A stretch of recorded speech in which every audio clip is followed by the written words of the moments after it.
Mi propia hija nos empujó de un acantilado y mientras yo yacía en el suelo, con los huesos rotos y la sangre escurriendo por mi cara, escuché a mi esposo susurrar: «No te muevas, Ana. Finge que estás muerta». Pero lo peor no fue el impacto de la caída de 30 metros, fue cuando el secreto que nuestra hija guardó por 2 décadas fue revelado. Pero antes de seguir, verifica si ya te suscribiste al canal y escribe en los comentarios desde donde estás viendo este vídeo.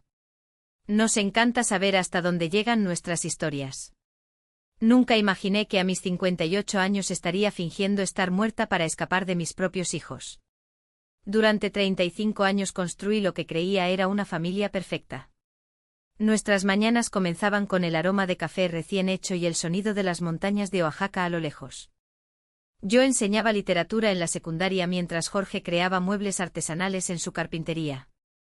Teníamos 2 hijos: Ricardo, nuestro primogénito, carismático y protector, y Alejandra, 5 años menor, siempre reservada y observadora. Los domingos nos reuníamos todos en la mesa que Jorge esculpió con sus propias manos. Ricardo hablaba animadamente sobre sus planes de ser arquitecto mientras Alejandra jugaba con su comida, evitando el contacto visual. Por la noche Jorge y yo caminábamos por la playa de Cancún, planeando nuestra jubilación, soñando con los viajes que haríamos cuando los hijos siguieran sus propios caminos. Yo era feliz, o al menos creía hacerlo. Todo cambió una noche de septiembre, hace exactamente 20 años. Ricardo no regresó a casa después de salir con amigos. Esperamos hasta la madrugada, llamando frenéticamente a todos los que conocíamos. Alejandra se quedó en su habitación diciendo que estudiaba para los exámenes, pero había algo extraño en su comportamiento que no pude descifrar en ese momento. Jorge salió con los vecinos a buscar a Ricardo. Al amanecer encontraron su cuerpo en el fondo de un barranco cerca de la playa de Cancún. La policía concluyó que fue un accidente que probablemente se resbaló en la oscuridad. Nunca cuestioné esa versión. ¿Cómo podría imaginar la verdad? El funeral fue el día más oscuro de mi vida. Usé el mismo vestido negro que en el entierro de mi madre. Alejandra se mantuvo extrañamente tranquila mientras yo me derrumbaba en lágrimas. Jorge me sostuvo con fuerza cuando mis piernas flaquearon. Ahora entiendo por qué él parecía cargar un peso aún mayor que la pérdida de nuestro hijo. Después de la muerte de Ricardo, Alejandra cambió por completo. Se volvió más atenta y cariñosa, ayudando en las tareas del hogar y pasando más tiempo con nosotros. Lo interpreté como su forma de lidiar con el luto, de llenar el vacío que dejó su hermano. ¡Qué cruel error! Los años pasaron. Alejandra se casó con Manuel. Un hombre tranquilo de un pueblo vecino, Puebla. Tuvieron 2 hijos hermosos. Finalmente sentí que la vida nos estaba dando una segunda oportunidad. Manuel me llamaba mamá y Alejandra había seguido los pasos de su padre, abriendo su propio taller de muebles artesanales. Nuestra familia parecía finalmente reconstruida. Todo parecía perfecto de nuevo, pero ahora, acostada en el fondo de este barranco con costillas rotas y el sabor metálico de la sangre en la boca, entiendo que toda esa felicidad era una mentira cuidadosamente orquestada. Las primeras señales de que algo andaba mal comenzaron hace unos meses cuando Jorge y yo decidimos actualizar nuestro testamento. Entre nuestra casa frente al mar, el terreno que heredé de mis padres y nuestros ahorros, teníamos aproximadamente 1,8 millones de pesos mexicanos para dejar como herencia. Fue Alejandra quien sugirió que visitáramos al abogado. Mamá, papá, ya tienen más de 55 años. Es importante tener todo organizado. Lo dijo con esa sonrisa que ahora me parece siniestra. Manuela sentía a su lado, apretándome la mano con dedos que más tarde me empujarían a la muerte. Los amamos demasiado y queremos asegurarnos de que estén protegidos, añadió con su voz mansa el abogado. El doctor Javier, un señor que conocíamos desde hace años, nos explicó nuestras opciones. Podríamos crear un fideicomiso, dividir la herencia entre los nietos o hacer un testamento tradicional. Alejandra insistió en ser nombrada junto con Manuel como nuestra única heredera. Nosotros nos encargaremos de la distribución justa para los niños, argumentó. Además, van a necesitar de nosotros cuando envejezcan. Es mejor que tengamos acceso a los recursos para cuidarlos adecuadamente. Algo en su tono me incomodó, pero Jorge pareció convencido. Mi esposo, que siempre fue más confiado que yo, aceptó la propuesta sin mucha resistencia. Yo tuve mis dudas, especialmente porque recordé cómo Ricardo siempre hablaba de ayudarnos financieramente en la vejez, pero Ricardo se había ido y Alejandra era nuestra única hija viva. Firmamos los documentos una tarde de jueves. Manuel vestía un traje impecable y me abrazó largamente después de la firma. Ahora somos oficialmente una familia unida para siempre, susurró en mi oído. Sus palabras me causaron un escalofrío inexplicable. Esa noche, mientras preparaba la cena, no pude sacarme la sensación de haber cometido un error terrible. Las semanas siguientes fueron extrañas. Alejandra y Manuel comenzaron a visitarnos con más frecuencia, pero sus visitas tenían un tono diferente. No venían solo a pasar tiempo con nosotros. Siempre traían sugerencias sobre cómo deberíamos mejorar la casa, qué inversiones hacer o qué seguros de vida contratar. Mamá, deberías pensar en vender esta casa grande y mudarte a un lugar más pequeño, dijo Alejandra mientras examinaba nuestros muebles con ojos calculadores. Podríamos ayudarte a encontrar un apartamento cómodo en el centro de Monterrey, pero yo amaba nuestra casa. Cada rincón guardaba un recuerdo precioso de nuestros 35 años juntos. La cocina donde preparé miles de comidas, el taller donde Jorge creaba sus obras maestras, el patio donde nuestros hijos y nietos jugaron. No podía imaginar mi vida en otro lugar. Cuando expresé eso, vi un destello de irritación en los ojos de Alejandra, que me heló hasta los huesos. Mamá está siendo irracional, dijo en un tono que nunca había usado conmigo. Esta casa es demasiado grande para 2 personas de su edad. Si se caen por las escaleras o algo sucede, no podremos llegar a tiempo para ayudar. Manuel asintió enérgicamente. Además, el mantenimiento debe costar una fortuna. Sería mucho más inteligente vender ahora, mientras el mercado inmobiliario está en auge. Jorge comenzó a considerar sus argumentos, pero yo no podía librarme de la sensación de que había algo más detrás de esa presión. Una noche, después de otra de esas conversaciones tensas, le pregunté a Jorge si no le parecía extraño que Alejandra estuviera de repente tan interesada en nuestros asuntos financieros. Ana, ella solo se preocupa por nosotros. Respondió mientras se cepillaba los dientes. Tal vez deberíamos considerar sus sugerencias. No somos tan jóvenes como antes. Pero vi algo en sus ojos, una sombra de duda que él no quería reconocer. Ahora sé que Jorge ya tenía sus sospechas, que ya comenzaba a patar cabos, que yo ni siquiera sabía que existían. Las cosas empeoraron cuando Alejandra sugirió que le diéramos un poder notarial sobre nuestras finanzas. Es solo por precaución, explicó mientras Manuel preparaba té en nuestra cocina como si ya fuera dueño del lugar. Si uno de ustedes se enferma o tiene un problema de salud, podemos gestionar sus asuntos sin complicaciones legales. La forma en que lo dijo tan naturalmente casi me convenció, pero había algo en su insistencia que me ponía nerviosa. No pude dormir esa noche. Me quedé despierta mirando el techo, escuchando la respiración de Jorge a mi lado, tratando de entender por qué me sentía tan inquieta. Al día siguiente decidí llamar a mi hermana Sofía para pedirle consejo. Sofía siempre fue más perspicaz que yo, más desconfiada de las intenciones de la gente. Cuando le conté sobre la presión de Alejandra, se quedó en silencio por un largo momento. Ana finalmente dijo, ¿no te parece extraño que Alejandra esté tan ansiosa por controlar tu dinero? Quiero decir, Ila tiene su propio negocio. Está bien financieramente. ¿Por qué necesitaría tanto control sobre tus finanzas? Sus palabras me golpearon como una bofetada. Tenía razón. Alejandra nunca mostró problemas financieros, nunca pidió dinero prestado, nunca dio señales de necesitar nuestra ayuda financiera. Esa tarde, cuando Alejandra apareció para otra de sus conversaciones sobre nuestro futuro, decidí confrontarla directamente. Hija, comencé mientras estábamos sentadas en el porche. ¿Por qué es tan importante para ti tener control sobre nuestros asuntos financieros? Tu padre y yo todavía estamos lúcidos. Su reacción fue inmediata y reveladora. Su rostro se endureció y por un momento vi algo en sus ojos que me recordó a otra persona, algo frío y calculador que nunca había notado antes.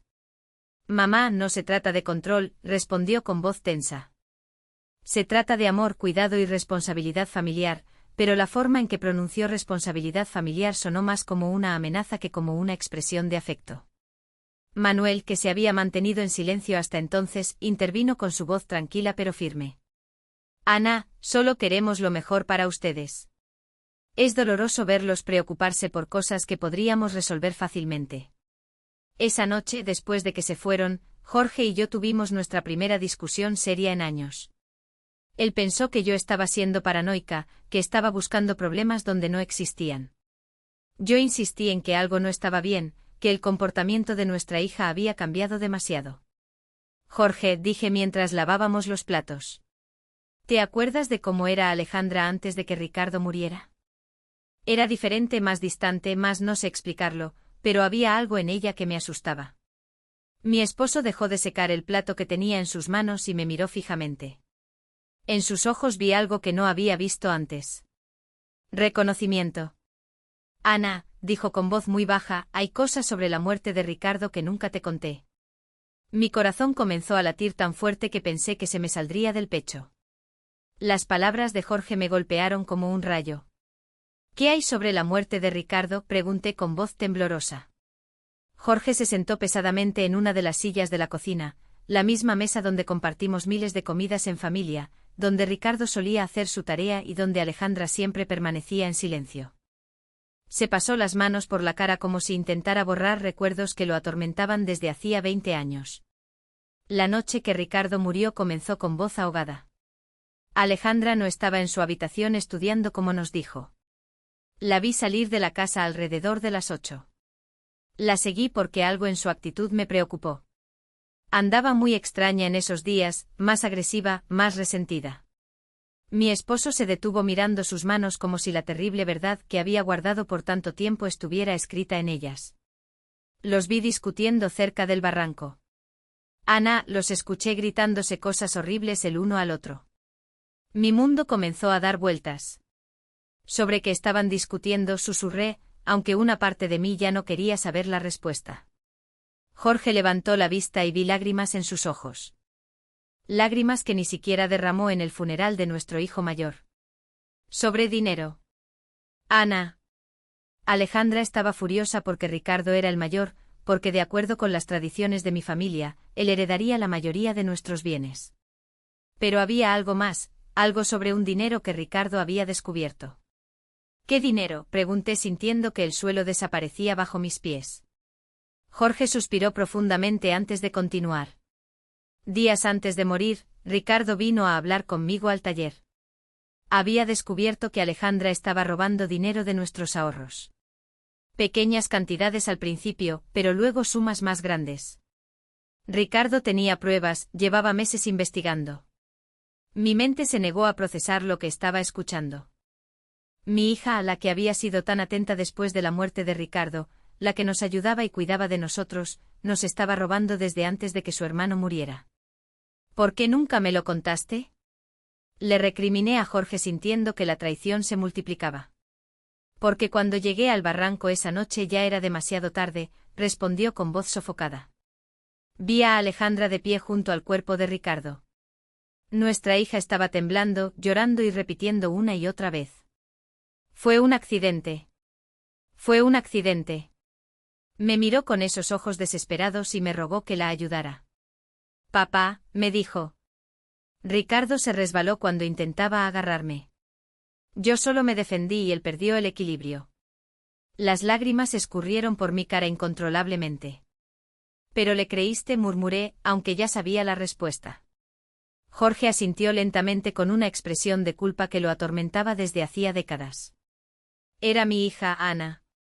Mi hija me estaba pidiendo ayuda y Ricardo ya estaba muerto. No podía traer a uno de vuelta a la vida destruyendo al otro. Pensé que realmente era un accidente, que Alejandra había aprendido la lección, que se volvería una mejor persona después de esto. ¿Y el dinero robado?, pregunté necesitando saber cada detalle de esta pesadilla. Nunca, respondió. De hecho, siguió tomando pequeñas cantidades que yo fingía no notar, porque confrontarla significaría admitir que encubrí un asesinato. Me volví su cómplice, Ana.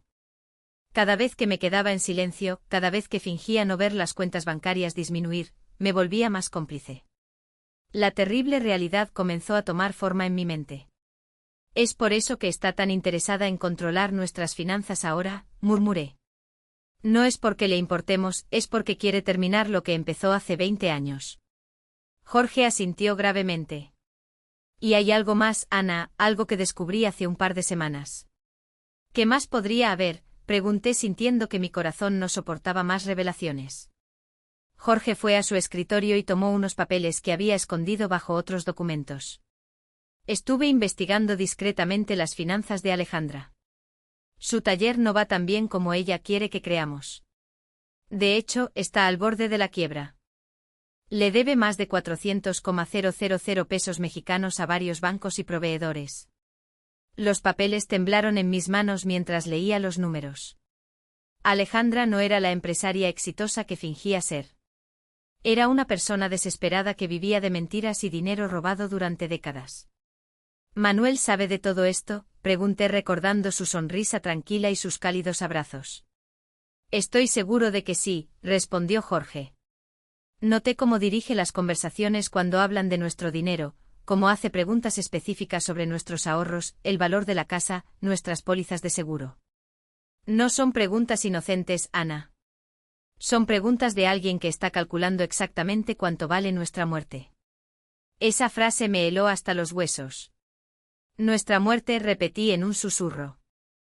Fue la primera vez que consideré que Alejandra podría querer hacernos daño físico. Hasta ese momento pensé que solo quería robarnos o engañarnos, pero si había causado la muerte de su propio hermano por dinero, ¿qué le impediría matar a sus padres por la misma razón? Jorge, dije agarrando sus manos. Tenemos que ir a la policía. Tenemos que contarles la verdad sobre Ricardo y sobre lo que está pasando ahora. Pero mi esposo negó con la cabeza con una mirada de desamparo que me rompió el corazón. ¿Con qué pruebas, Ana? Soy cómplice de encubrir un homicidio. Si hablo ahora, también iré a la cárcel. Y además, ¿quién le va a creer a un hombre de 60 años que guardó este secreto por 20 años? Tenía razón. Entonces solo esperamos que nos mate como hizo con Ricardo. Vamos a ser muy cuidadosos, dijo Jorge tratando de sonar más confiado de lo que realmente estaba. Vamos a encontrar la manera de protegernos, de reunir pruebas pero sus palabras fueron interrumpidas por el sonido del teléfono. Era Alejandra. Hola, mamá, dijo con esa voz dulce que ahora me sonaba siniestra. Manuel y yo estuvimos pensando y creemos que sería hermoso celebrar su 35 aniversario de bodas con algo especial. ¿Qué tal si los llevamos a ese mirador en la Sierra Madre Oriental el próximo fin de semana? Podríamos hacer una caminata en familia, tomar fotos y pasar un día perfecto juntos. Mi sangre se heló. Miré a Jorge, que había escuchado la conversación y tenía la misma mirada de terror en su cara. Es una idea muy dulce, hija. Logré responder con voz temblorosa. Pero déjanos pensarlo y te devolvemos la llamada mañana. Después de colgar, Jorge y yo nos miramos en silencio, sabiendo que acabábamos de recibir una invitación a nuestra propia ejecución. El mirador, murmuré, nos va a llevar al mirador para matarnos y hacerlo parecer un accidente. Jorge asintió gravemente. Esa noche no dormimos un minuto. Abrazados en nuestra cama, planeando cómo podríamos salvarnos de nuestra propia hija. Los días siguientes fueron una pesadilla de terror y disimulo. Jorge y yo tuvimos que actuar como si nada hubiera pasado cuando Alejandra y Manuel vinieron a visitarnos, sonriendo cuando hablaban del viaje al mirador, asintiendo cuando nos contaban emocionados que pasarían tiempo con nosotros. Pero por dentro cada fibra de mi ser gritaba de miedo. Sabía que estaba mirando a los ojos de los responsables de la muerte de mi hijo mayor y que ahora planeaban hacer lo mismo conmigo y con mi esposo, Manuel. Llegó la tarde del jueves con una mochila nueva y esa sonrisa tranquila que ahora parecía la máscara de un sociópata. Ana querida, dijo abrazándome con esos brazos que pronto me empujarían a la muerte. Compré algunos suministros para nuestra aventura en el mirador. Agua, frutas, sándwiches, todo lo que necesitaremos para el picnic. Me mostró el contenido de la mochila como si fuera un niño emocionado, pero yo solo podía pensar en cómo cada uno de esos artículos podría ser usado para encubrir nuestro asesinato. También traje mi nueva cámara, añadió exhibiendo una cámara digital cara. Quiero capturar cada momento de este día especial. Serán fotos que guardaremos para siempre. La ironía de sus palabras me dio náuseas. La única foto que él tomaría sería de nuestros cuerpos rotos en el fondo de algún barranco, si es que alguien nos encontraba. Alejandra apareció cargando equipo de senderismo de aspecto nuevo. Papá, le dijo a Jorge con entusiasmo fingido. Compré todo el equipo necesario para una caminata segura. Cuerdas, linternas, kit de primeros auxilios. Cada palabra que salía de su boca sonaba como una burla cruel. Equipo de seguridad para planear nuestros asesinatos. La perversidad de la situación me mareó. ¿No es un poco peligroso para personas de nuestra edad?, pregunté intentando sonar casual mientras buscaba cualquier excusa para cancelar el viaje. Alejandra acarició mi mejilla con esa falsa ternura que me revolvía el estómago. Es por eso que elegimos un sendero muy fácil y seguro, aseguró. Es una caminata que hasta los niños pueden hacer. Además, Manuel y yo estaremos allí para cuidar de ustedes en todo momento. Sí, estarían allí para cuidar de nosotros hasta el momento exacto en que decidieran empujarnos de un acantilado. Esa noche, cuando finalmente se fueron, Jorge y yo nos sentamos en nuestro porche temblando, no solo por el frío de la noche, sino por el terror absoluto que habíamos contenido durante horas. No podemos ir, dije agarrando sus manos. ¿Vamos a inventar alguna excusa? Si no vamos, respondió Jorge con voz grave. Encontrarán otra manera de matarnos. Tal vez algo que parezca aún más accidental, como un incendio en la casa o un asalto que salió mal. Al menos en el mirador sabemos lo que van a intentar hacer. Sus palabras tenían una lógica terrible, pero no me consolaban en lo más mínimo. Entonces, ¿qué sugieres?, pregunté. Desesperada por encontrar alguna solución que salvara nuestras vidas. Jorge se quedó pensativo por unos minutos antes de responder. Vamos, pero estaremos preparados. Voy a esconder mi celular y configurarlo para que grabe todo lo que suceda. Si logramos sobrevivir, tendremos pruebas. Y si no, su voz se quebró. Al menos alguien sabrá la verdad. El viernes por la noche apenas pudimos tocar nuestra cena. Sabíamos que podría ser nuestra última comida juntos en nuestra casa, en esa cocina donde habíamos compartido tantos momentos felices cuando éramos una familia de verdad. Jorge revisó su testamento una vez más, asegurándose de que si algo nos sucedía, al menos Alejandra no conseguiría todo sin que hubiera algún registro de nuestras sospechas. Escribí una carta, confesó mostrándome un sobrellado. Está dirigida a tu hermana Sofía. En ella explico todo lo que sabemos sobre la muerte de Ricardo y lo que creemos que Alejandra planea hacernos. La escondí en la caja de seguridad del banco. Si no regresamos de este viaje, al menos ella sabrá dónde buscar la verdad. Esa noche nos fuimos a la cama abrazados, susurrándonos palabras de amor que podrían ser las últimas. Si algo me sucede, dijo Jorge, quiero que sepas que estos 35 años contigo han sido los mejores de mi vida. A pesar de todo, a pesar de los errores y los secretos, te amo más que a mi propia vida. Lloré en silencio, memorizando el ritmo de su respiración, el calor de su cuerpo, el olor de su piel. El sábado amaneció con un cielo azul que parecía burlarse de nuestra situación. Alejandra llegó temprano silbando una melodía alegre que me heló la sangre. Buenos días, tortolitos, gritó desde la puerta principal. ¿Listos para su gran aventura? Manuel apareció detrás de ella radiante como si fuera el día más feliz de su vida, excepto que este era un encuentro con la muerte. Durante el desayuno que apenas pudimos comer, Alejandra explicó la ruta que haríamos en detalle. Es un sendero hermoso, dijo extendiendo un mapa en la mesa. Lleva a un mirador donde pueden ver toda la bahía de Puerto Vallarta. Dicen que la vista es espectacular. Sus ojos brillaban con un entusiasmo que parecía demoníaco. Claro, las vistas serían espectaculares, serían las últimas que veríamos en nuestras vidas. El sendero tiene algunas partes empinadas, añadió Manuel como si nos estuviera dando información turística útil. Pero nada que excursionistas experimentados como ustedes no puedan manejar. Su comentario sobre nuestras supuestas habilidades de senderismo sonó como una broma cruel. Éramos dos exagenarios que apenas caminábamos por la playa de vez en cuando. Mientras cargábamos el coche, vi a Alejandra revisando meticulosamente su mochila, asegurándose de que tenía todo lo que necesitaba para su plan. Vi cuerdas, una pequeña pala y algo que parecía una bengala. ¿Para qué es eso?, pregunté señalando la bengala. Para seguridad, respondió sin dudar. Si nos perdemos o algo sale mal, podemos enviar una señal de socorro. Claro, enviarían una señal de socorro después de empujarnos de un acantilado para que nuestros cuerpos pudieran ser encontrados y se confirmara que fue un trágico accidente durante una caminata en familia. Todo calculado. Cada detalle había sido planeado para hacer que nuestros asesinatos parecieran perfectamente naturales. El viaje en coche a la Sierra Madre Oriental duró casi 3 horas que parecieron una eternidad. Manuel puso música animada y cantó junto con las canciones como si realmente estuviéramos yendo a un divertido paseo en familia. Alejandra condujo con cuidado, obedeciendo todos los límites de velocidad, deteniéndose en cada señal de alto. No quería arriesgar un accidente que arruinara sus planes perfectos. Durante el viaje, Jorge discretamente tomó mi mano y activó la grabación en su teléfono. Todo lo que sucedió a partir de ese momento sería grabado. Si lográbamos sobrevivir, tendríamos pruebas. Si no, al menos la verdad no moriría con nosotros. Cuando finalmente llegamos al inicio del sendero, mi corazón latía tan fuerte que pensé que se me saldría del pecho. El lugar era hermoso con árboles altos y el sonido de una cascada a lo lejos, pero para mí se había convertido en el escenario de mi propia ejecución.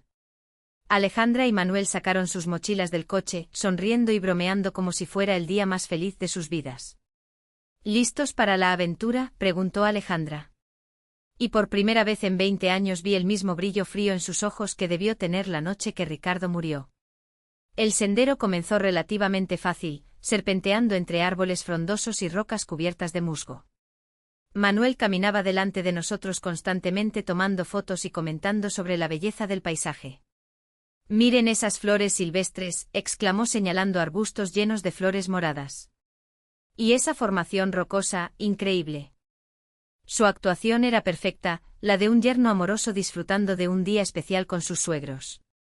Alejandra caminaba detrás de nosotros, supuestamente para asegurarse de que no nos quedáramos atrás, pero yo podía sentir sus ojos en nuestra espalda como puñales. Cada vez que me daba la vuelta para mirarla, me sonreía con esa sonrisa que había perfeccionado a lo largo de 20 años de mentiras. «¿Cómo están mamá y papá?», preguntaba con falsa preocupación. «¿Necesitan parar y descansar?». Después de una hora de caminata, comenzamos a subir una parte más empinada del sendero. Mis piernas ya estaban pesadas y Jorge estaba respirando con dificultad. No estábamos acostumbrados a este tipo de ejercicio y nuestros hijos asesinos lo sabían perfectamente. Habían elegido una ruta que nos agotaría físicamente, volviéndonos vulnerables para cuando llegara el momento de ejecutar el plan. «Ya casi llegamos al mirador», anunció Manuel con entusiasmo. Aunque de acuerdo con el mapa que había visto en casa, todavía nos quedaba al menos media hora más de caminata, su mentira confirmó que no tenían intención de llegar al mirador oficial. El lugar donde planeaban matarnos debía estar mucho más cerca. Durante toda la caminata intenté memorizar cada detalle del sendero, cada árbol, cada roca que pudiera servir como referencia si lograba sobrevivir y necesitaba explicarle a la policía exactamente dónde había sucedido todo. Jorge hacía lo mismo y ocasionalmente intercambiábamos miradas cargadas de terror y determinación. Sabíamos que estábamos caminando hacia nuestras muertes, pero también sabíamos que era nuestra única oportunidad de conseguir las pruebas que necesitábamos. «Miren eso». Alejandra de repente gritó, señalando una formación rocosa que se destacaba a nuestra derecha. «Ese acantilado tiene una vista increíble. Subamos allí para tomar algunas fotos especiales». Mi sangre se heló. Allí estaba el lugar que habían elegido para nuestro asesinato. El acantilado se alzaba unos 30 m sobre el sendero principal, accesible por un camino secundario que parecía mucho más peligroso que el que estábamos siguiendo. Las rocas estaban sueltas. Había menos árboles a los que agarrarse en caso de tropezar y desde la cima se podía ver un precipicio que caía en un barranco profundo lleno de rocas afiladas. «No sé si es una buena idea», dije intentando sonar casual. «Ese sendero parece bastante peligroso para personas de nuestra edad», pero Manuel ya había comenzado a caminar hacia la bifurcación, cargando su mochila llena de equipo de seguridad que yo sabía que no usaría para salvarnos. «Vamos, Ana», dijo con esa voz persuasiva que usaba cuando quería convencerme de algo. «Solo tomará unos minutos. Además, Alejandra tiene razón. Las fotos desde allí arriba serán espectaculares». La forma en que dijo espectaculares me hizo temblar. Serían espectaculares para quien las viera después como evidencia de nuestro accidente. Jorge apretó mi mano discretamente, recordándome que su teléfono estaba grabando todo. Teníamos que seguir. Teníamos que ir hasta el final para conseguir las pruebas que necesitábamos. Si nos negábamos ahora, simplemente encontrarían otra oportunidad, otro lugar, otra excusa para matarnos. La subida al acantilado fue agotadora. Las rocas sueltas se deslizaban bajo nuestros pies y más de una vez casi me caigo. Pero lo más aterrador fue darme cuenta de cuán perfecto era este lugar para un asesinato. Si alguien tropezaba accidentalmente y caía desde la cima, no habría forma de sobrevivir. Y lo más importante, no habría testigos. Ya casi llegamos, gritó Alejandra desde arriba, donde ya había llegado con la agilidad de alguien que había planeado esta ruta con cuidado. Manuel la siguió y luego nos ayudó a Jorge y a mí a completar los últimos metros de la subida. Sus manos en mis brazos se sintieron como las garras de un depredador. El mirador era, de hecho, espectacular. Desde allí podíamos ver todo el valle, las montañas a lo lejos y el mar brillando en el horizonte. En cualquier otra circunstancia habría sido un momento hermoso para compartir con la familia. Pero sabiendo lo que yo sabía, el lugar se sentía como el escenario perfecto para una pesadilla. «Vengan aquí para las fotos», gritó Manuel, posicionándose cerca del borde del acantilado. «Quiero que el valle esté de fondo». Jorge y yo nos acercamos lentamente, cada paso acercándonos a nuestro destino final. Pude ver a Alejandra posicionándose estratégicamente detrás de nosotros, calculando ángulos, midiendo distancias. «Perfecto», exclamó Manuel levantando su cámara. «Ahora abrácense y sonrían». Jorge y yo nos abrazamos probablemente por última vez, mientras él tomaba foto tras foto. Cada destello de la cámara se sintió como un relámpago anunciando la tormenta que estaba a punto de llegar. «Tomen otra», sugirió Alejandra moviéndose más cerca de nosotros. «Pero esta vez quédense un poco más atrás para que el paisaje quede mejor en el encuadre». Un paso atrás significaba estar exactamente en el borde del precipicio. Jorge y yo intercambiamos una mirada. Había llegado el momento. Nos movimos hacia atrás como se nos ordenó, sintiendo que el suelo sólido desaparecía bajo nuestros pies, quedando solo el vacío del abismo detrás de nosotros. Manuel levantó la cámara una vez más, pero esta vez vi algo diferente en sus ojos. Ya no había necesidad de fingir. La máscara se había caído. «Sonrían», dijo con una voz que ya no era gentil. Esta va a ser su última foto. En ese momento Alejandra se lanzó hacia nosotros con los brazos extendidos. El plan era simple: empujarnos hacia atrás para que cayéramos al vacío, tomar algunas fotos del accidente y luego bajar para descubrir nuestros cuerpos rotos. Pero Jorge se había estado preparando para este momento. En el último segundo logró agarrar la muñeca de Alejandra y tirarla hacia adelante. «Si vamos a morir, tú vienes con nosotros», gritó con una furia que nunca antes había visto en él. Por un momento los cuatro estábamos tambaleándonos en el borde del acantilado, agarrándonos unos a otros en una danza macabra entre la vida y la muerte. Manuel gritó e intentó ayudar a Alejandra, pero el peso de todos nosotros era demasiado. Sentí que el suelo cedía bajo mis pies. Sentí que la gravedad comenzaba a ganar la batalla. Y luego los cuatro caímos juntos, encerrados en un abrazo mortal, gritando mientras el aire silbaba a nuestro alrededor y el suelo rocoso se acercaba a una velocidad vertiginosa. En esos segundos que duraron una eternidad, pensé en Ricardo, en cómo se debió sentir cuando Alejandra lo empujó al barranco hace 20 años. Imaginé su terror, su confusión, su traición al darse cuenta de que su propia hermana lo había condenado a la muerte. El impacto fue brutal. Escuché el horrible sonido de huesos rompiéndose, el sonido de mi propio cuerpo destrozándose contra las rocas. El dolor era indescriptible, pero aún más terrible era el sabor a sangre en mi boca y la certeza de que esta vez Alejandra había ganado. Esta vez no habría testigos para contar la verdad. Pero entonces escuché la voz de Jorge, débil pero clara. «Ana, no te muevas. Finge que estás muerta». Y me di cuenta de algo increíble. Aún estaba viva. El dolor era tan intenso que pensé que iba a enloquecer. Cada fibra de mi cuerpo gritaba en agonía. Sentí la sangre escurriendo por mi cara y algo caliente y pegajoso empapando mi ropa. Pero la voz de Jorge resonó en mis oídos como un comando divino. «Finge que estás muerta». Con una fuerza de voluntad que no sabía que poseía, permanecí completamente inmóvil. controlando incluso mi respiración para que fuera imperceptible. A pocos metros de distancia podía oír los gemidos de dolor de Alejandra y Manuel. Ellos también habían sobrevivido a la caída, pero por los sonidos que hacían parecían estar en peor condición que nosotros. Manuel, oí voz quebrada de mi hija. ¿Estás bien? Su preocupación por su esposo me revolvió el estómago. Esta mujer que había causado la muerte de su propio hermano e intentado matarnos aún era capaz de sentir amor por alguien. Creo que me rompí la pierna. Gimió Manuel. Duele tanto, Alejandra. ¿Y los viejos? La forma despectiva en que se refirió a nosotros confirmó lo que yo ya sabía. Nunca fuimos familia para él. Éramos solo obstáculos en el camino hacia nuestro dinero.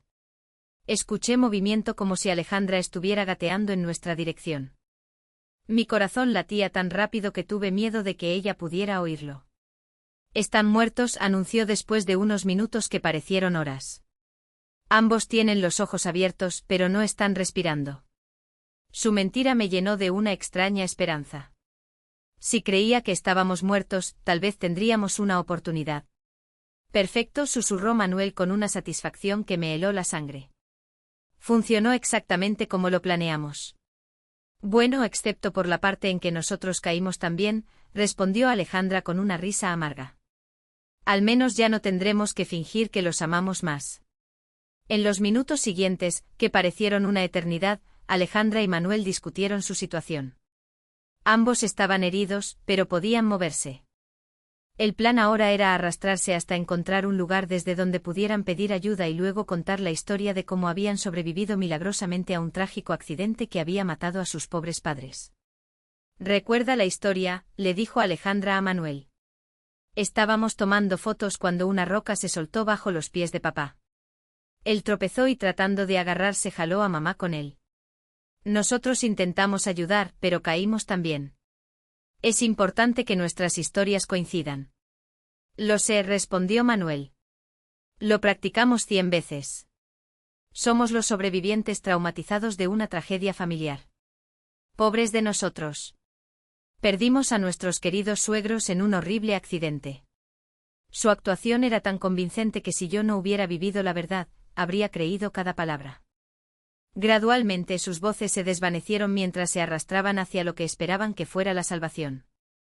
Cuando el silencio finalmente cayó, Jorge susurró mi nombre tan bajo que apenas pude oírlo. Ana, ¿estás bien?, respondí en el mismo susurro, confirmando que estaba viva, pero terriblemente herida. Mi pierna derecha está rota, me dijo con una voz sofocada de dolor. Y creo que tengo algunas costillas fracturadas. ¿Y tú? Hice un inventario mental de mi cuerpo. Sentí un dolor agudo en mi brazo izquierdo. Mi cabeza palpitaba como si alguien la estuviera golpeando con un martillo y definitivamente había algo mal con mi hombro, pero estaba viva y eso era más de lo que había esperado. Estamos mal, pero estamos vivos, susurré. El teléfono está grabando, pero no hay señal aquí abajo. Esa era la parte más aterradora de nuestra situación. Estábamos vivos pero atrapados en el fondo de un barranco, heridos y sin ninguna manera de comunicarnos con el mundo exterior. Si nadie venía a buscarnos, moriríamos allí lentamente de sed, hambre o de nuestras heridas. Jorge, susurré, antes de que sea demasiado tarde, necesito que me cuentes todo. Todo lo que realmente sucedió la noche que Ricardo murió. Mi esposo suspiró profundamente como si hubiera estado esperando este momento durante 20 años. Esa noche comenzó con una voz temblorosa. Ricardo vino a encontrarme en el taller. Estaba furioso. Tenía papeles en las manos, extractos bancarios. Me mostró pruebas de que Alejandra había estado robando dinero de nuestras cuentas durante meses. Pequeñas cantidades al principio, luego sumas más grandes. Ricardo había estado investigando porque había notado discrepancias en nuestros ahorros. El dolor físico se mezcló con el dolor emocional mientras yo escuchaba la verdad que había sido escondida durante décadas. Ricardo quería confrontar a Alejandra esa misma noche, continuó Jorge. Intenté calmarlo, convencerlo de esperar hasta el día siguiente, pero él estaba decidido.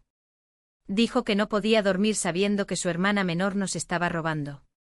¿Y lo seguiste?, pregunté, aunque ya sabía la respuesta. Lo seguí porque tenía miedo de lo que podría pasar. Conocía el temperamento de Ricardo cuando se enfurecía y también había notado algo extraño sobre Alejandra últimamente. Una frialdad que me daba escalofríos. Cuando llegué al barranco, continuó Jorge, los encontré gritándose el uno al otro. Ricardo tenía los papeles en la mano agitándolos en la cara de Alejandra. «Eres una ladrona», le gritaba. «Estás robando a nuestros propios padres».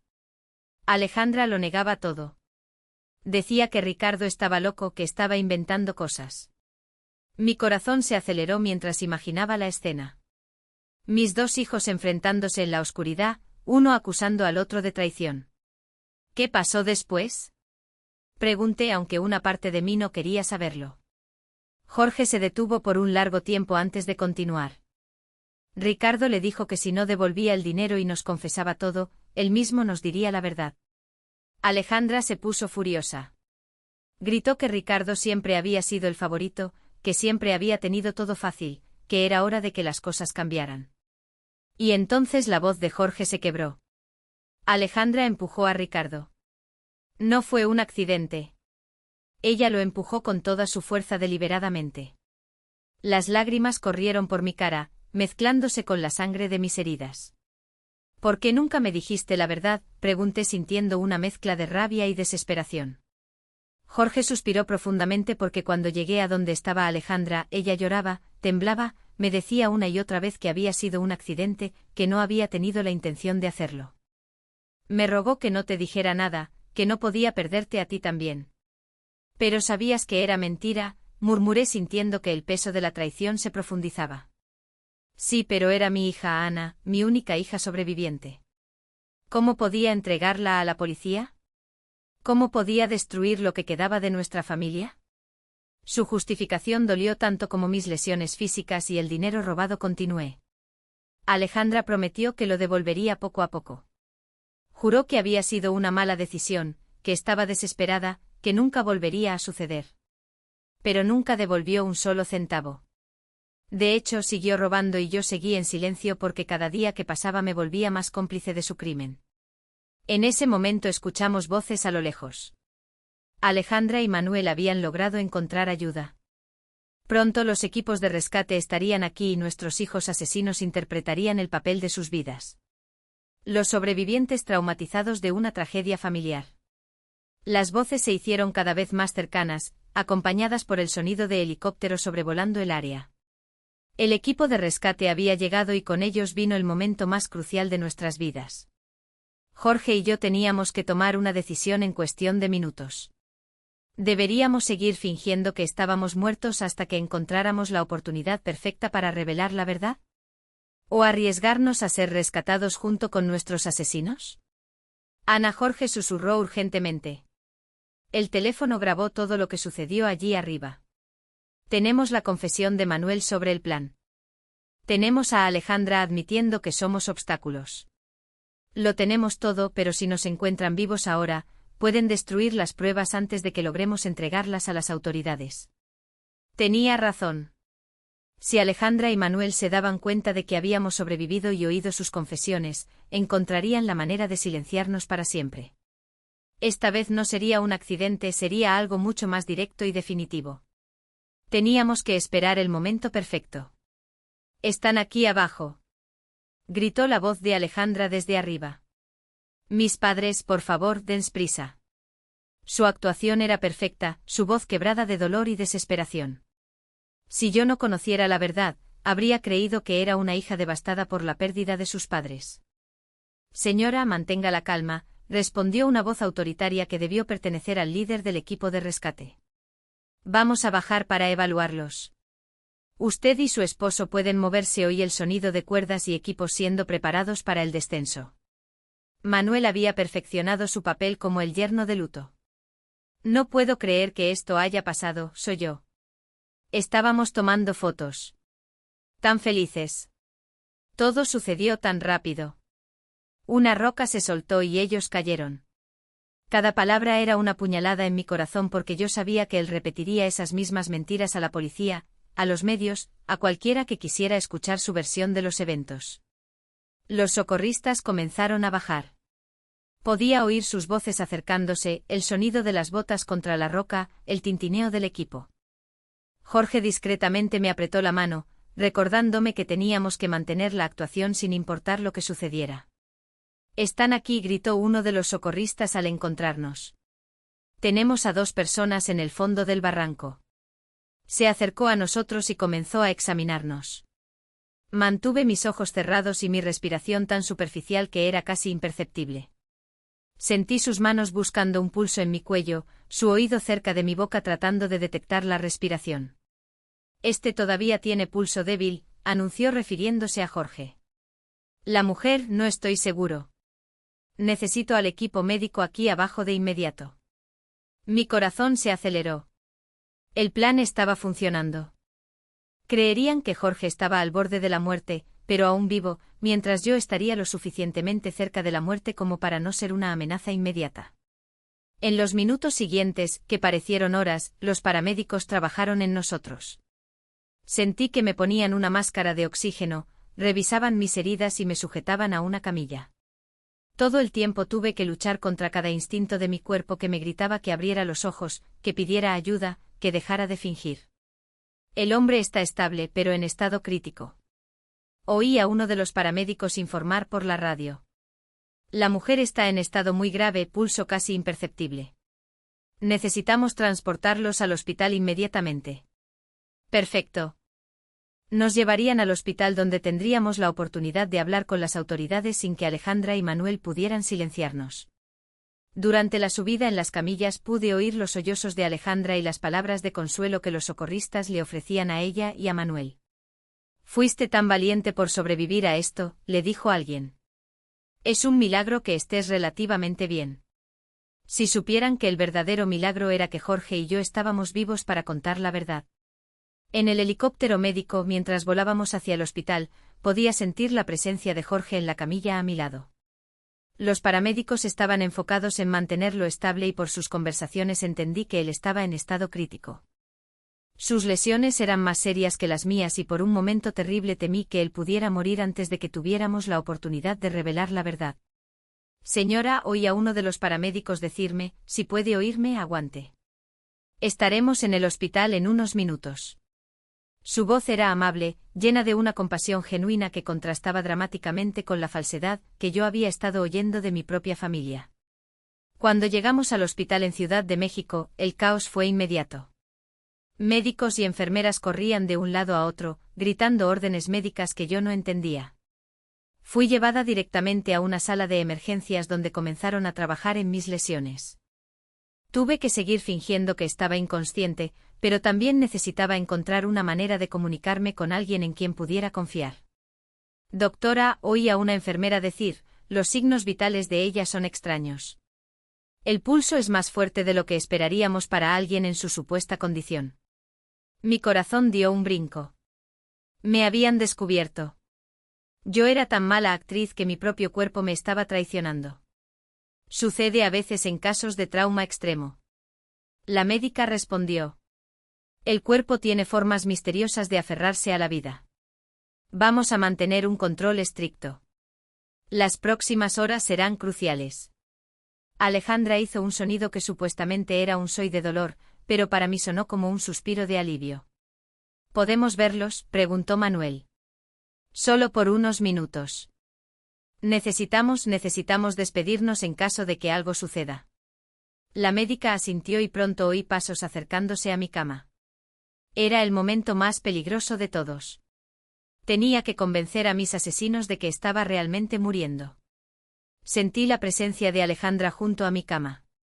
Su mano tocó la mía y todo lo que pude hacer fue no retirar mi mano de inmediato. «Mamá», susurró, «si puedes oírme, quiero que sepas que te amo. Siento mucho que esto haya sucedido». Sus palabras eran miel envenenada, dulce en la superficie, pero mortal en su esencia. Manuel se acercó desde el otro lado. «Ana querida», murmuró. «Has sido como una madre para mí. Nunca te olvidaremos». «Mentira». La única razón por la que no me olvidarían era porque tendrían que vivir con el conocimiento de que me habían asesinado. Pero entonces Alejandra se inclinó más cerca de mi oído y susurró algo que me heló la sangre. Espero que hayas aprendido la lección, mamá. Nunca debiste haber hecho tantas preguntas sobre nuestras finanzas. Algunas verdades es mejor dejarlas enterradas. Igual que a Ricardo. En ese momento supe que nuestro plan había funcionado. Alejandra acababa de confesar y aunque yo no tenía cómo grabar, había una enfermera en la habitación que había oído cada palabra. El susurro de Alejandra resonó en mis oídos como una confesión directa de su culpabilidad. Ella había mencionado a Ricardo. Había admitido que algunas verdades debían permanecer enterradas y lo más importante, había reconocido que nuestras preguntas sobre finanzas habían sido la razón de nuestro accidente, pero yo necesitaba más que eso. Necesitaba una confesión completa que no pudiera ser malinterpretada o negada después. La enfermera que había oído el comentario, una joven llamada María, de acuerdo con su identificación, había dejado de revisar los monitores. Vi a través de mis párpados semicerrados cómo sus ojos se abrían de par en par con sorpresa y horror. Ella había oído algo que no debía haber oído y su expresión me dijo que entendía las implicaciones de esas palabras perfectamente. ¿Qué dijiste sobre Ricardo?, susurró Manuel, obviamente sorprendido por la mención del hermano muerto. Alejandra se tensó dándose cuenta de que había hablado de más. Nada, murmuró. Solo quise decir, bueno, mamá siempre se preguntó qué sucedió realmente esa noche. Creo que ya no importa, respondió Manuel, pero su voz estaba cargada de tensión, pero importaba. Y Manuel era lo suficientemente inteligente como para darse cuenta de que su esposa había cometido un error. Alejandra le dijo con voz tensa, vámonos. Los médicos necesitan espacio para trabajar. Pude sentir la tensión entre ellos, la comprensión mutua de que habían hablado de más en el lugar equivocado. Después de que se fueron, la enfermera María se acercó a mi cama. Señora, susurró tan bajo que apenas pude oírla. Sé que puede oírme. Lo que acabo de oír no es normal. Si está en peligro, necesita decírmelo de alguna manera. Su voz tenía una urgencia que me llenó de esperanza. Alguien más había empezado a sospechar. Muy lentamente, casi imperceptiblemente, moví mi dedo índice. Fue el movimiento más pequeño posible, pero María lo notó de inmediato. Dios mío, susurró. Está fingiendo estar inconsciente. Moví mi dedo de nuevo, esta vez 2 veces. Escuche, dijo inclinándose aún más cerca. Voy a fingir que estoy revisando sus monitores. Si está en peligro por culpa de esas personas que acaban de salir, mueva su dedo 3 veces. Sin dudarlo, moví mi dedo 3 veces. María jadeó. Ellos le hicieron esto a usted 3 movimientos más. La enfermera se alejó de mi cama y fingió revisar mi vía intravenosa mientras procesaba lo que acababa de descubrir. Pude ver en su expresión que estaba lidiando con la decisión de qué hacer. Finalmente se acercó a mí de nuevo. Voy a hablar con la médica a cargo, susurró. Pero necesito que siga fingiendo hasta que podamos protegerla, ¿entiendes? Moví mi dedo una vez. Los siguientes minutos fueron agonizantes. María salió de la habitación y me quedé sola, esperando y rezando para que ella creyera mi historia y tomara las acciones correctas. Finalmente oí pasos acercándose. Era María acompañada por una mujer mayor que debía ser la médica jefa, y sorprendentemente 2 policías. Señora, la médica dijo con voz baja. La enfermera María me contó sobre su situación. Si puede oírme, necesitamos que sepa que ahora está segura. Los policías están aquí para protegerla. Una ola de alivio tan intensa casi rompió mi actuación. ¿Puede abrir los ojos?, preguntó uno de los policías. Lentamente, muy lentamente abrí mis ojos. La luz del hospital me cegó por un momento, pero gradualmente pude enfocarme en las caras preocupadas que me rodeaban. Gracias a Dios, murmuró María. Pensé que me estaba volviendo loca. Señora, dijo el policía, un hombre de mediana edad con una expresión seria. Soy el detective Martínez. Entendemos que puede estar en una situación muy peligrosa. ¿Puede decirnos qué sucedió realmente en esa montaña? Mi voz salió como un susurro ronco después de horas fingiendo estar inconsciente. Mi hija y su esposo nos empujaron. Las horas siguientes fueron un torbellino de declaraciones, grabaciones y revelaciones. Le conté al detective Martínez todo lo que sabía. La muerte de Ricardo, los robos de Alejandra, la presión para cambiar nuestro testamento y finalmente el plan para asesinarnos en la montaña. Pero la cosa más importante era la grabación en el teléfono de Jorge. ¿Su esposo tiene pruebas grabadas?, preguntó el detective con los ojos brillando. Sí, respondí. Todo está en su teléfono, las confesiones, los planes, todo. El detective inmediatamente fue a la habitación donde Jorge estaba siendo tratado. Jorge había recuperado la conciencia poco después de mí y cuando el detective le explicó la situación, él entregó su teléfono sin dudar. Aquí está todo, dijo con una voz débil pero firme. 20 años de mentiras y la verdad sobre lo que sucedió hoy. Mientras los técnicos de la policía analizaban la grabación, Alejandra y Manuel permanecieron en la sala de espera, interpretando su papel como miembros de la familia devastados para otros visitantes del hospital. No tenían idea de que su actuación cuidadosa estaba a punto de terminar para siempre. La grabación es clara, anunció el detective después de una hora. Tenemos confesiones explícitas sobre el asesinato de Ricardo, admisiones sobre robar dinero y pruebas directas de intento de asesinato premeditado contra ustedes dos. ¿Es más que suficiente para arrestarlos? ¿Pero van a arrestarlos aquí?, pregunté preocupada por nuestra seguridad. Si se dan cuenta de que estamos vivos y hablando.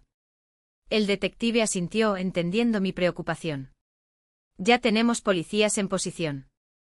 Tan pronto como tengamos la orden de arresto firmada, los detendremos. Mientras tanto, ustedes dos están bajo protección policial. La ironía de la situación no se me escapó. Alejandra y Manuel estaban allí abajo, probablemente hablando con familiares de otros pacientes, recibiendo condolencias por nuestras muertes, planeando cómo lidiar con nuestro funeral y herencia. No tenían idea de que en las habitaciones del piso de arriba del hospital estábamos desmantelando su mundo de mentiras cuidadosamente construido. ¿Hay algo más?, pregunté sintiendo que algo aún me inquietaba.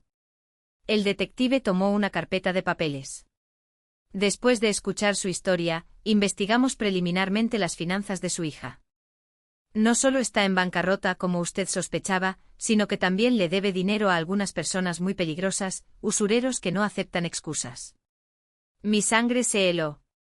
Quiere decir que no éramos solo inconvenientes para ella. Usted y su esposo eran su única salvación, confirmó.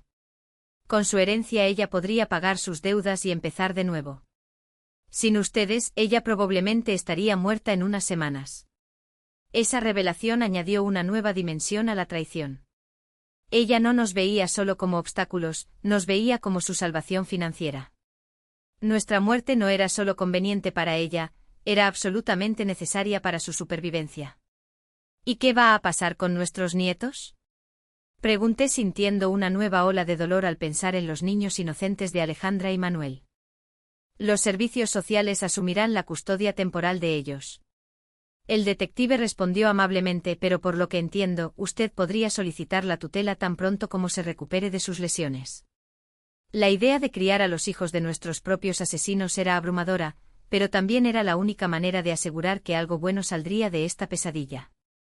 Esos niños eran inocentes y merecían una oportunidad de crecer en un hogar donde el amor era real, no fingido.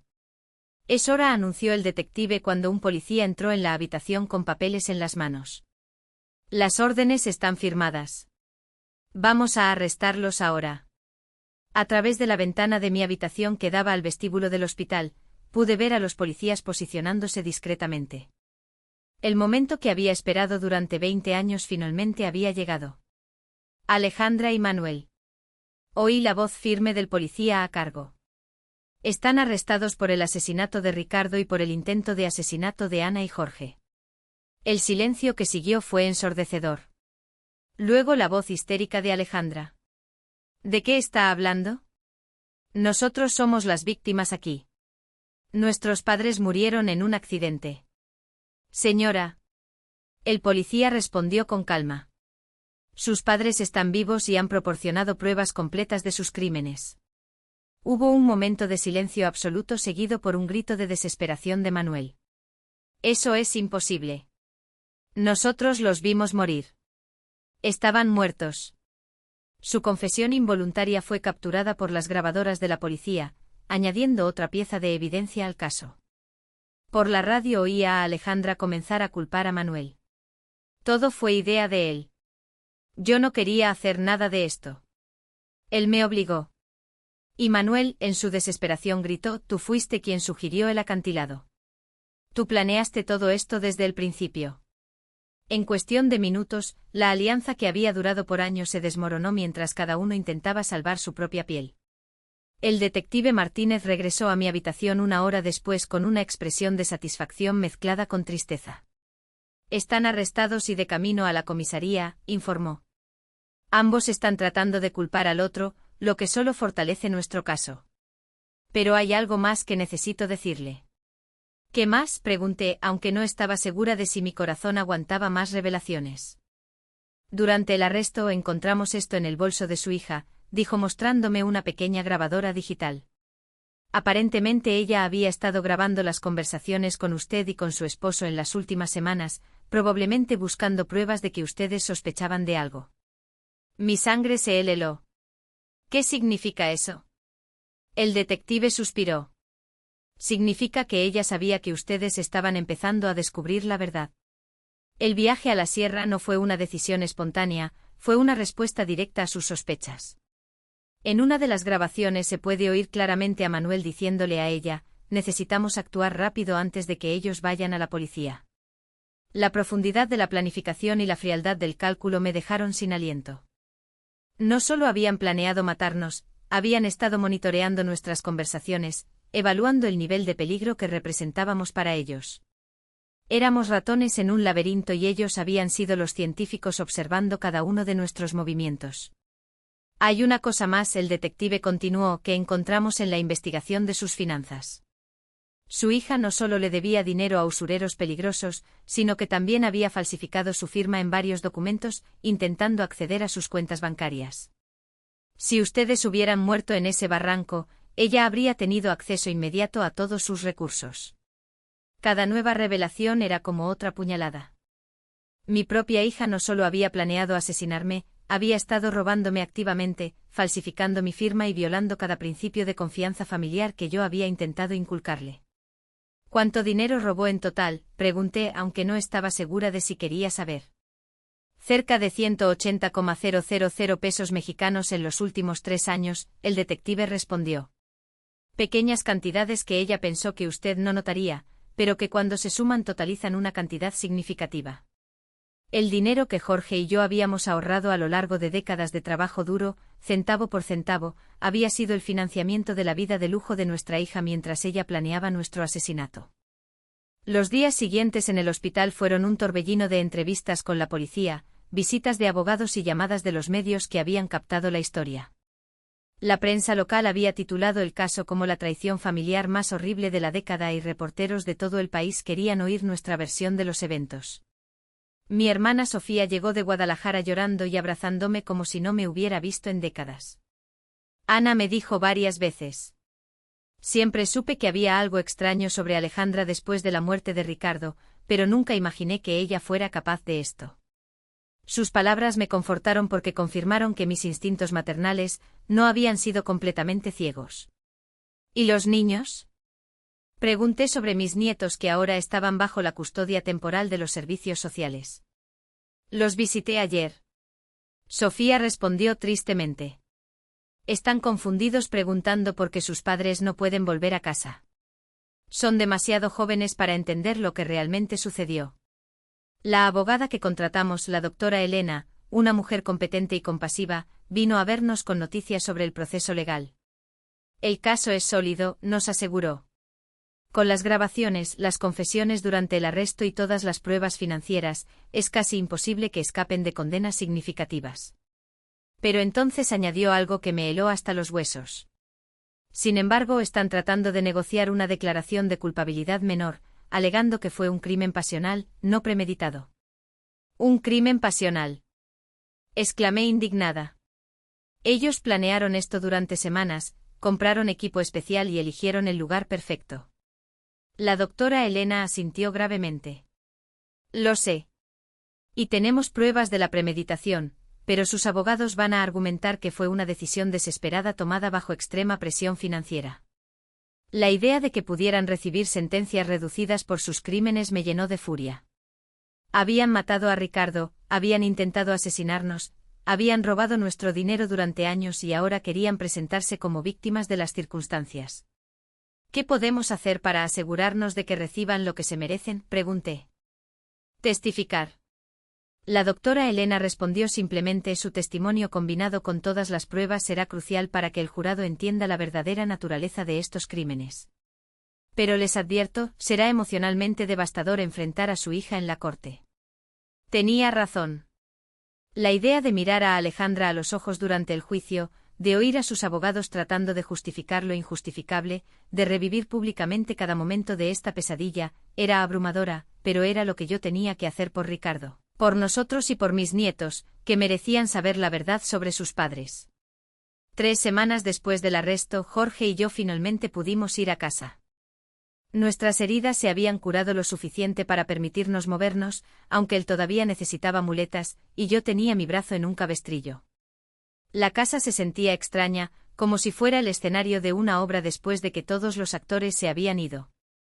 Todo estaba exactamente como lo habíamos dejado el día de nuestro paseo en familia. Los platos del desayuno todavía estaban en el fregadero. La cama estaba sin hacer. Las flores que Alejandra me había traído esa semana todavía estaban en la mesa de la sala, ahora marchitas y muertas. Era como si el tiempo se hubiera detenido en el momento en que nuestras vidas normales terminaron para siempre. ¿Crees que seremos felices de nuevo?, le pregunté a Jorge esa primera noche de regreso mientras estábamos acostados en nuestra cama familiar.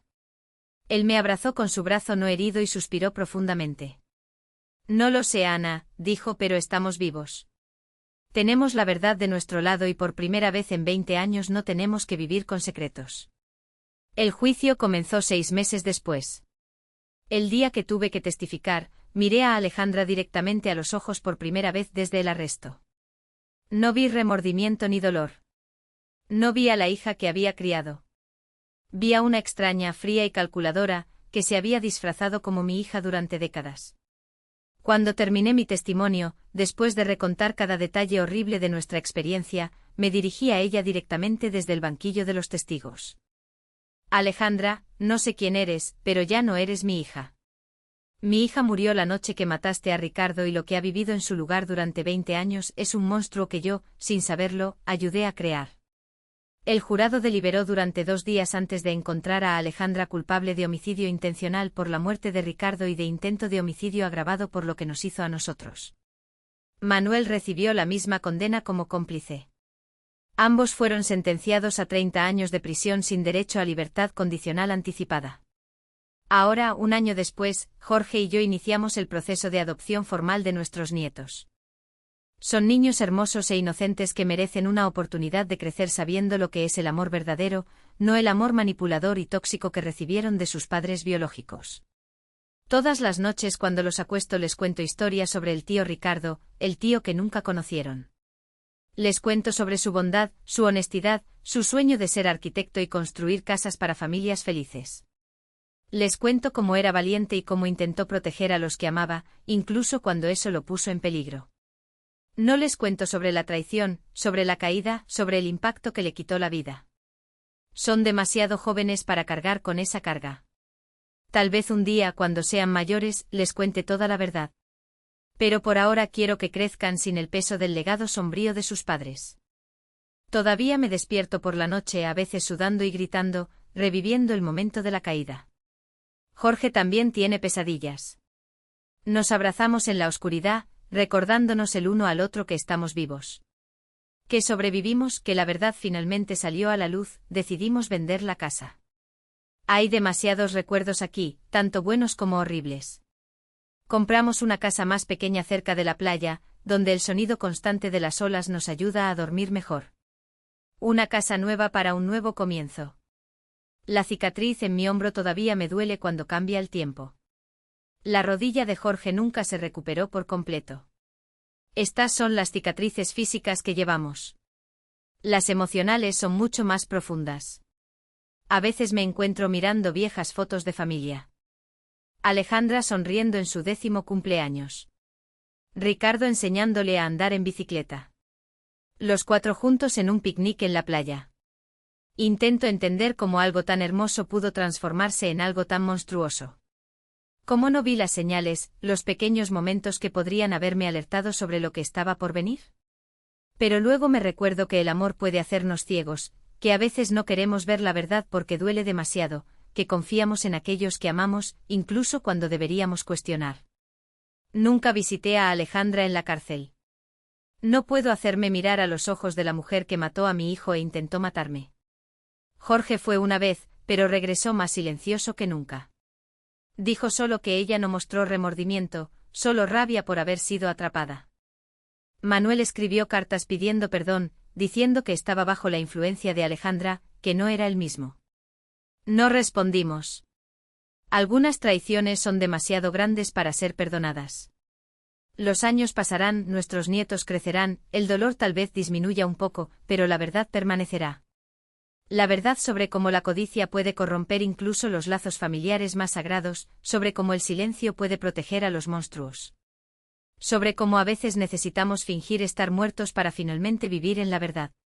A veces, cuando camino por la playa con Jorge a mi lado y nuestros nietos corriendo por delante, siento una paz inesperada. No es la felicidad que conocíamos antes, es algo diferente, algo más profundo, una sensación de que sobrevivimos a lo peor que la vida nos pudo lanzar, y aún así encontramos razones para sonreír. Y en algún lugar, tal vez Ricardo esté viendo todo esto, viendo que su muerte no fue en vano, que la verdad incluso después de 20 años finalmente salió a la luz, que aquellos que lo amaban sobrevivieron para contar su historia, y eso al final de cuentas es una forma de justicia. Ahora, si te gustó esta historia, dale clic a este próximo vídeo que está apareciendo en la pantalla, porque en él la historia de traición y revuelta como nunca has visto antes. ¡Yeah!